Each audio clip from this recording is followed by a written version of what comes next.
We're about 2 weeks post GD02 launch, and Dual Impact has been, well, making an impact. It's sort of. I figured with today's video we'll go ahead and take a look at just how exactly they have affected the meta and what little data we have available. Overall, GD02 has not been enough to add to the game to start making significant waves on its own. It's applied some already standing strategies and deck types with new tech across the board, but whether said tech will be applied is up in the air as combat data is limited due to no significant regional events taking place beyond the odd one or two Japanese one. The 4 pillar decks of the game are still standing strong, though some have shifted in power scale and with new toys.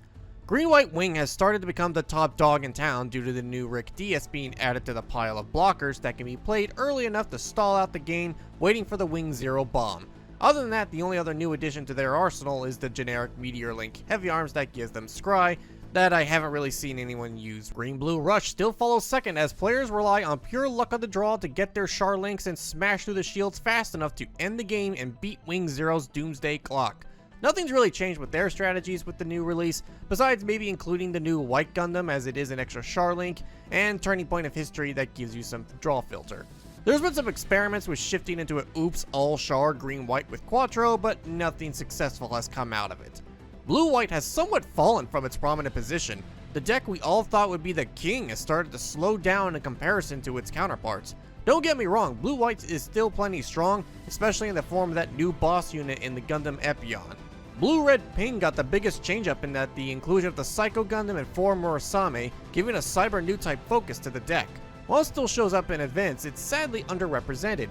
It's still an incredibly strong deck that can take on everybody, but if most people are running the other decks, then by pure mathematics, the majority will be taking the wins versus the minority.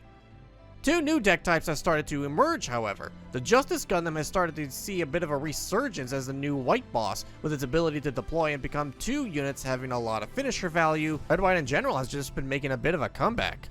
There's been some growing interest in Purple Blue, focusing on Starter Grandpa and the IBO cards. It's in a similar vein to the RB Ping, but with Purple having more active edge in getting the attacking, it can be a nuisance, especially with the 4-form Barbados and the big blocker Gujin Rebake.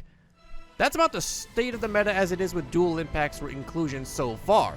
Not a whole lot of major changes right now, but some potential newcomers may shock the world if players can find just the right builds.